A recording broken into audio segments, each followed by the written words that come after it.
We live in the attention economy, and sometimes it seems like there isn't much attention left. Fighting to be heard, to get your message out is challenging. Having a great product or service is not enough. You need to step up and get noticed. Fortunately, there are ways to do this. You just need to know how. So today, we're going to be talking with an expert in getting noticed. So stay tuned.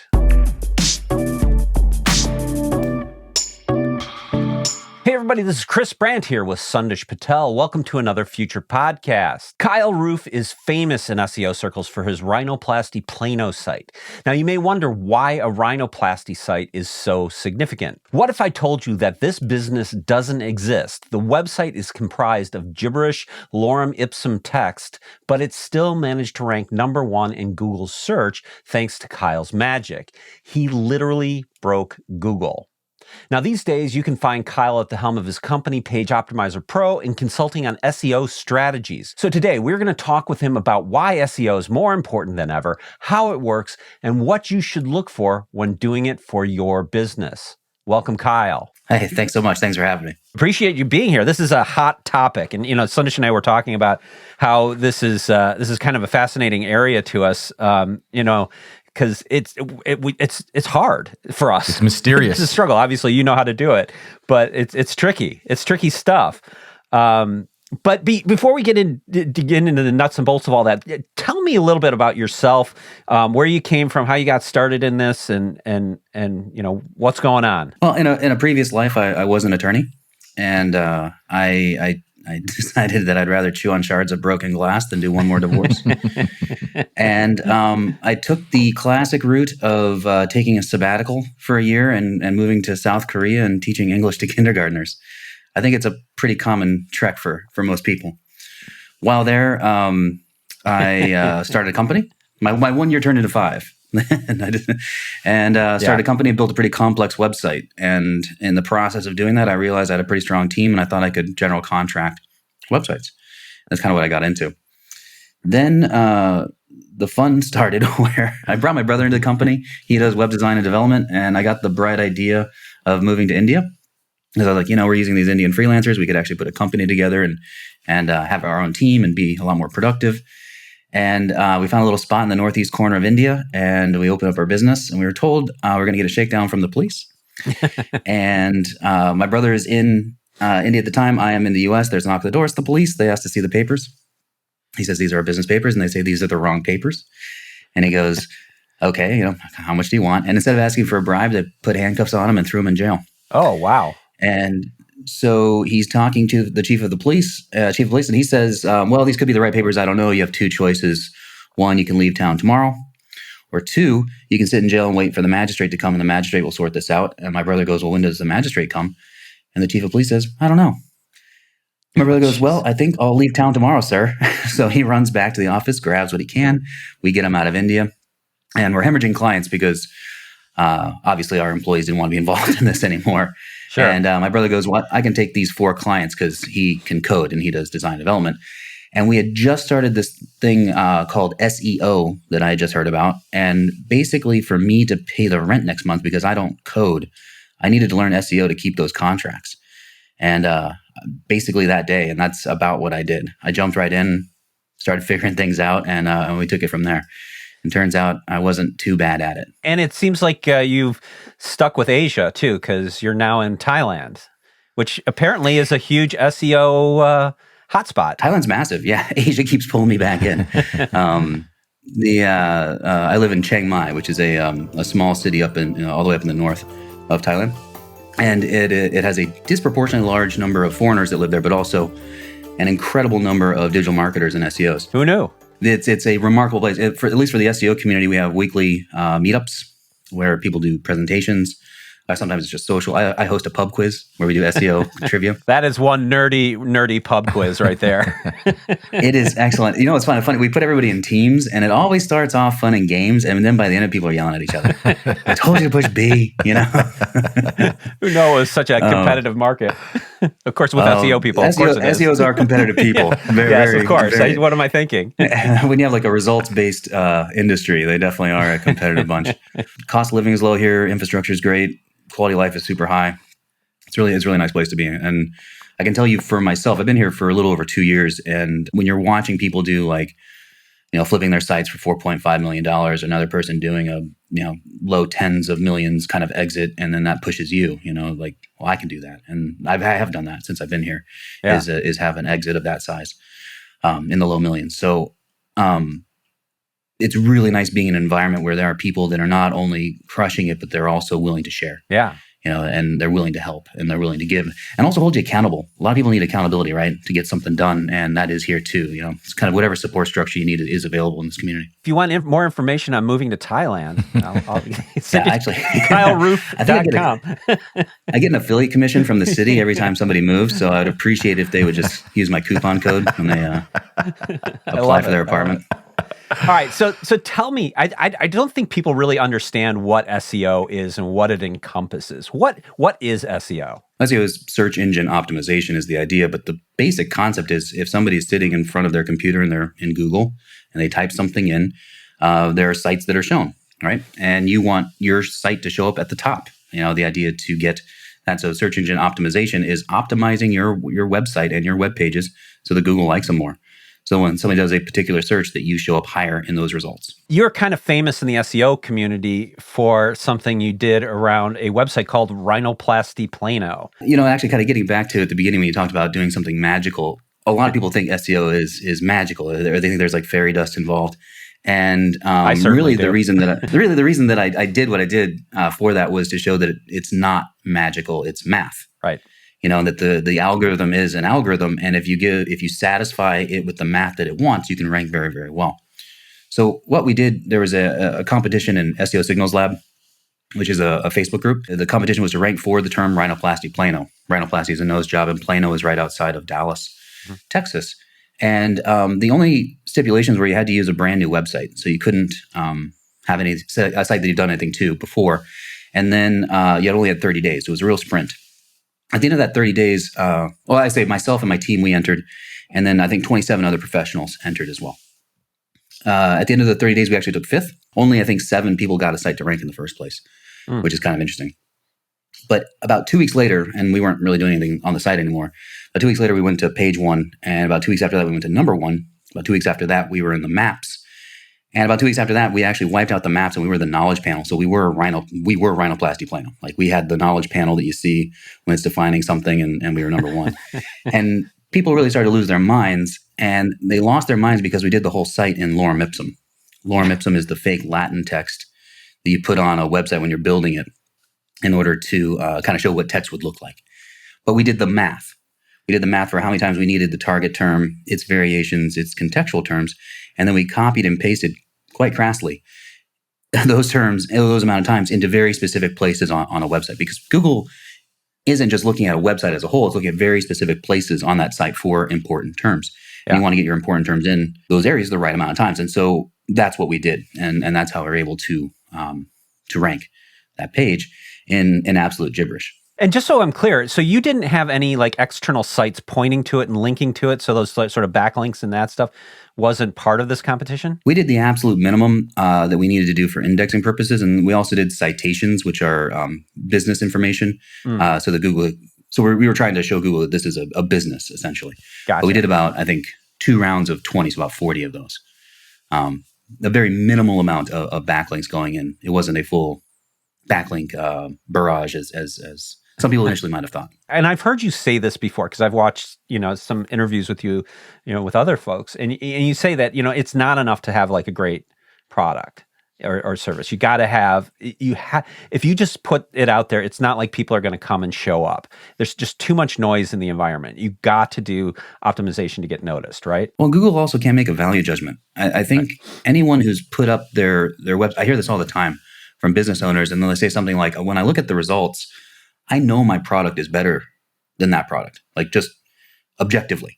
Right. Or they'll say like sometimes there's a result in there, and they'll say like, that guy doesn't even do this. They don't even offer that as a service or a product. How could they rank for that particular term? And one of the reason is that Google isn't looking at your site and being like, oh, this is a really great site or this is a quality product.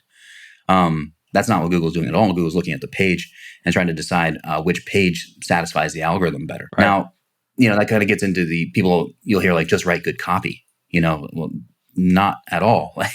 You need to write good copy, certainly to have people do what you want them to do once they get to your web page.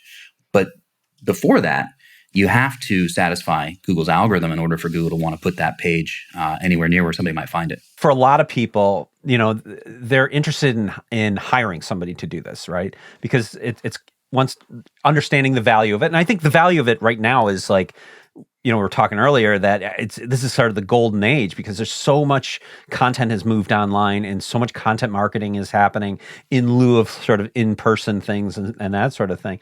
So this is kind of the big time for it. But for most people, it's a little bit much to try to handle. I also happen to know that, like on LinkedIn, for example, I get like 5 random cold call, hey, how's your SEO going? Messages like a day. So how does one find an SEO expert? Like what would somebody look for? How do you tell the difference? First of all, I'm pretty sure there's a pretty decent chance you've run into one of my ads. I'd be surprised. We have a pretty aggressive outreach team, and don't click on. As soon as you click on something, we own you. There's no escape. There's no escape. I'm sure. A big thing that I hear when people complain about maybe somebody that's doing their SEO is they say something along the lines of, "I don't know what they're doing."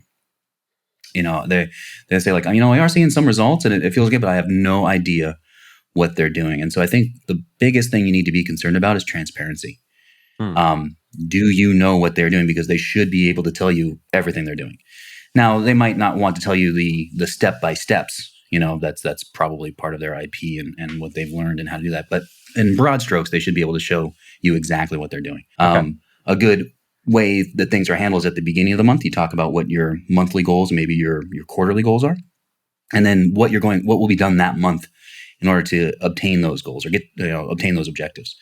And then from there, the idea is they should be communicating with you on what they're doing during the month. And at the very end of the month, they should show you the work. They should show you what was actually done. And you should be getting a reporting of some kind on that. What can one expect? I mean, like what sort of objectives would you expect to see from an SEO person? Hopefully, you're going to be looking at growth gains. KPIs would obviously be an increase in impressions. So that would be, your site is seen more, an increase in clicks. People are coming to your site more. An increase in the number of keywords you are ranking for is a very important KPI that you should be monitoring. Healthy sites continue to gain keywords. Healthy pages don't just rank for one keyword, they rank for hundreds, if not thousands of keywords. And it's important to look at your pages to make sure that they are actually slowly but surely gaining keyword queries, that they are getting those in and the page is becoming stronger. How do you monitor that? I mean, is that something that you have to do externally, or how would you monitor all your rankings and things? What's nice is Google does actually provide some free tools, what's called Google Search Console and Google Analytics. And they do take a little bit of setup. Mainly that setup is just verifying that you own the website. Right.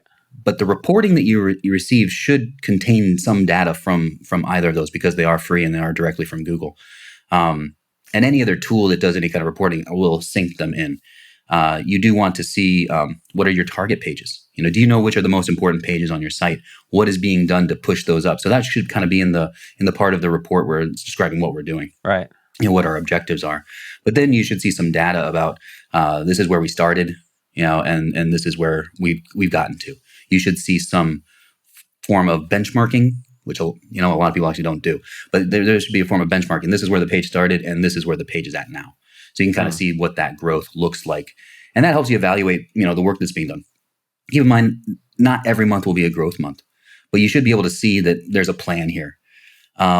Unfortunately, there are a lot of SEOs that really go month to month in terms of their plan. And it's almost like they are auditioning for their job every month. And they're trying to show like something flashy and amazing and look what we're doing. But really, you should be, a 3-month sprint or a 6-month sprint. And what you're doing month to month should kind of build to that. So even if you have a flat month, that shouldn't really be necessarily a problem when you can see there's work being done going towards an ultimate goal. There is a couple red flags too in keywords. Everybody monitors keywords, right? Keywords are the terms that your site is ranking for. You don't want just to focus on the ranking of one particular keyword. It is nice to look at those and it is kind of nice to say like, hey, for this target term, we are doing pretty well. But you really want to look at all the terms in total. Because that's where the real story is being told, because as I mentioned, pages will rank for hundreds or thousands of keywords. you might not rank very well for a particular keyword. And it actually might be the target keyword of the page. That page can still be very, very successful if it's ranking for a whole bunch of secondary keywords. And a lot of those secondary keywords have more buyer intent anyway. The target term might be very specific and more general in nature, but there might be some very specific buyer intent terms that you're ranking for. So you don't want to get locked in on one particular keyword, but you want to see how that page is performing on a whole and how like your keyword cluster, how that's performing. The idea of keywords is a really tricky one, right? Like how do you identify what your keywords are? How do you figure out what you should be ranking for? If you've ever been on a call with any of your customers, you want to ask them what terms they use. That's the most important thing. And interesting. Too often you'll listen to a business owner and they'll say, well, this is called the bleep blorp 5000, and that's the technical term, and that's exactly what you should call it. But nobody knows that. Nobody knows that that's what that is. They're going to use a much more layman's term for whatever that thing might be, and that's probably what you need to optimize for. So you need to optimize for what somebody would be searching for, and that's usually somebody that really does not have a lot of knowledge about industry specs or technical terms or anything like that. Most people don't know what that is, so you want to make sure that you're going after terms that people would actually literally be typing into Google. Not necessarily maybe what your technical knowledge will tell you that it is. The trick is, like you get so deep in your own head, you don't necessarily see it from the customer's perspective. That's good information. Listening to a sales call is a great way to learn what people say and how they describe your products and how they might have been searching to get to you. Sales calls are a wealth of knowledge. I'm curious, from your perspective, now that you have been doing SEO stuff for 10 years, what misconception or false narratives are out there about SEO that you kind of run into? I don't think a lot of people understand it, so I wonder if there's confusion and a little bit of like, people think this, but it's absolutely not true. The biggest one that we touched on before is just write good content and people will come. That's simply not going to happen. Also, people get the idea that I built this website and they said it was SEO'd. They just got it back from the developer. And developers will often use terms like this is SEO'd. What they mean is it probably can be. It probably has like a plugin that can do something. But really, if you just get a website back from a developer and you don't do anything towards it, it's really the same as getting a neon sign and just putting it in the basement. Yeah. And there's really... it looks great. It's very shiny, but nobody is going to see that. A lot of work has to go into it. Another misconception might be that it's one and done. It's important to understand that what you need to do to optimize for a keyword will shift. When there are updates and new sites come into that first page, the goalpost can move. And you need to monitor that, and you need to stay on top of that, especially for your most important pages, the pages that you're really putting a lot of time into because they can bring the highest ROI for your company. At least quarterly, you want to have a review of those pages to make sure the goalposts haven't shifted on you, and there aren't things that you need to add to the page to stay competitive. So it's not just like, okay, I did my SEO one time and we're good. You really need to monitor what Google is rewarding for that particular term and making sure that your page is still in line with that. I saw something the other day. I've been Googling a lot, just companies' names. Like when we hear about a company, Chris and I first thing we do is we Google it just to see, what information is out there. What I find interesting is sometimes when I put in a company name, their competitor comes up before their website comes up. So like is that just because the competitor has basically done some SEO on the front end that if they do ping their competition that it would elevate their link? Is that basically the logic behind that? That's exactly what they've done. So, you can have a page on your site about your competitor. And within that page, you can optimize for that particular term. And if you optimize better than what your competitors done, you can show up. That actually is a great example of something that we did once where we were working for a bank. And they were really kind of new to the game and they really wanted to go up against huge. So what we realized is that banks like Wells Fargo don't optimize for the things that people hate about them. So like Wells Fargo checking fees, that kind of thing. And so what we did is we created all these pages for all the major banks for particular fees. So really when you think, and we ended up taking the featured snippets, so like that first thing that you see at the top, and we had we ranked above the bank. And we didn't say anything incorrect. We didn't disparage. We said, okay, you got this particular fee. This is what that fee is. Oh, by the way, do you not want to pay that fee because we don't charge it? Maybe now is the time to switch. And so what we ended up getting were thousands upon thousands of clicks because these were high volume search terms. And you got a customer that was at the point that they really weren't happy with that bank's service. And as a result, you get them at a time when we would like to switch. I don't want to pay that fee anymore, and then we got them at that point, and we got so much traffic out of that. And that really launched a lot of our efforts there, where we were just going after things that banks, the competitors really didn't want to optimize for in the first place. They didn't really want to chat about it, right. But we were happy to. Yeah, that's a very unique way to compete. When you mention, like those secondary search terms that may, indicate intent more, that's probably exactly what you're talking about there, right? Oh, 100%. I mean, you can go after, we could have gone after checking fees, right?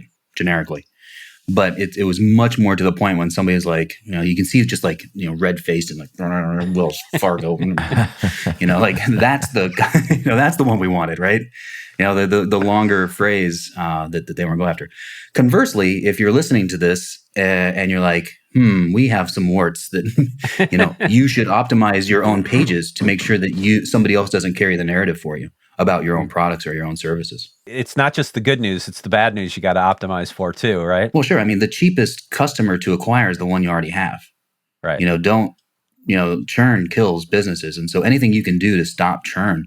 And so when you say like, hey, that is kind of a problem, we do understand that, but you've got a page now that explains the situation and gives you an opportunity to keep them. Something you can do because you now control the narrative on what you're talking about, and not one of your competitors that says, hey, we actually do that better. You want to try this out, much more effective to optimize that page for the thing that's really not great about your company or your product or your service or problems you have. Kyle, you've been doing this a long time. I mean, I think the rhinoplasty plano is a really interesting case study. The banking example is great. I mean, do you have any other cool stories like that? I think those are really eye-opening. One thing you really want to take advantage of is the work you've already done. A lot of people are perhaps ranking for terms that they don't know about. So like within Search Console, for example, you can find terms that your site is ranking for, but it's not ranking for very well. For example, maybe you're ranking on page 3 or 4 of Google for a term, and you can look on your page and that term doesn't exist on the page. That's a real opportunity for you to actually get a little paragraph on that term on your page and watch it go to page 1 for you. Google really wants to rank your site for that term. And if it's something that's like, oh, wow, that'd be great for our business. It would be really good if we were getting traffic for that term. So Google's already showing you like, hey, I really want you to rank for this term. And if you just give it just a little bit, watch it explode. We've had a lot of success with that, where one of the first things we'll do is we'll go through a site and we'll look for those types of opportunities where you've already really done the work. Google already likes you for that term. You just need to do a little bit more. It's the same with click-through rate.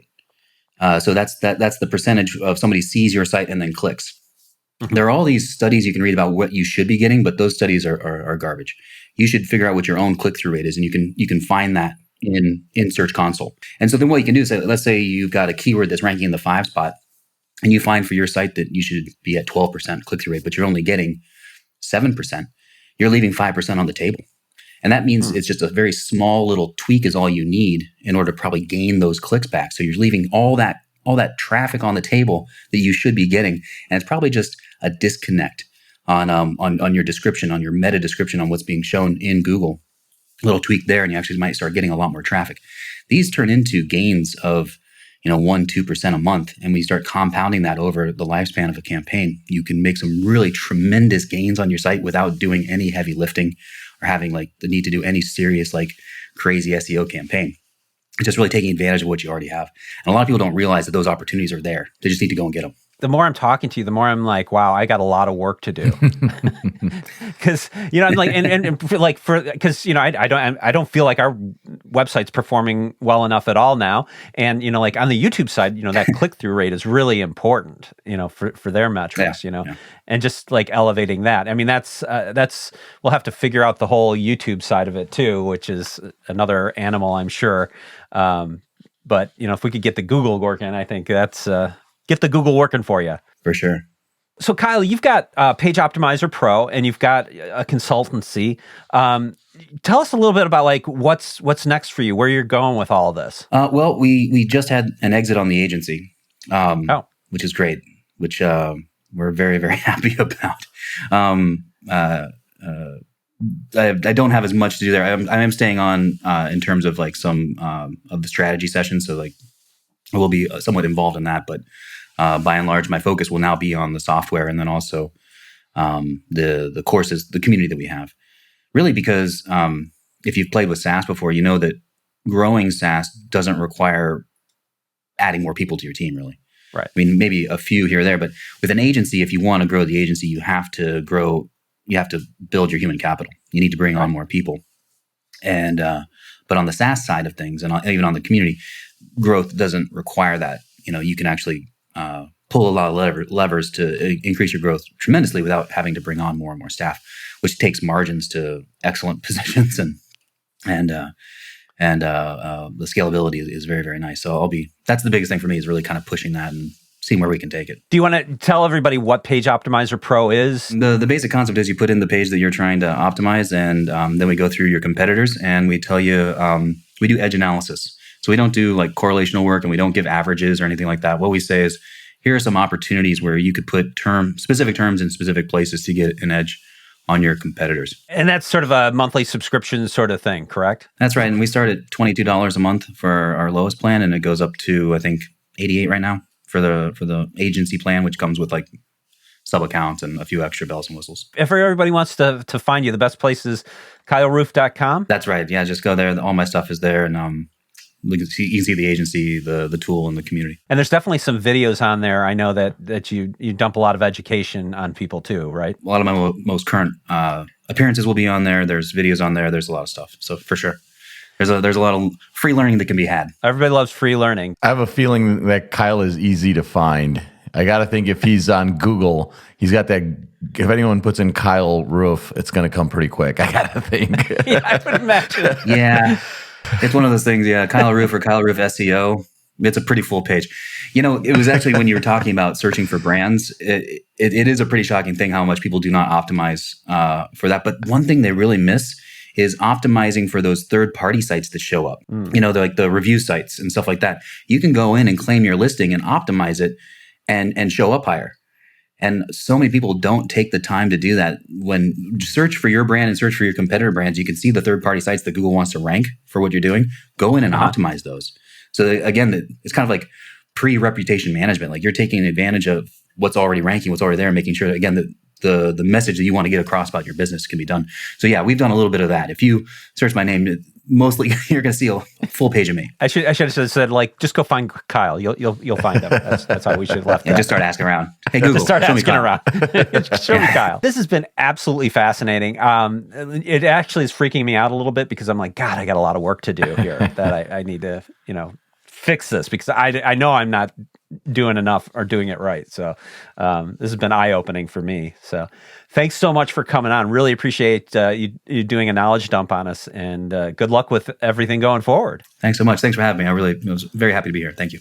Thanks for watching. I'd love to hear from you in the comments. And if you could, please, I said please a lot there, subscribe. Hit that subscribe button because that helps the channel a ton. And I will see you in the next one.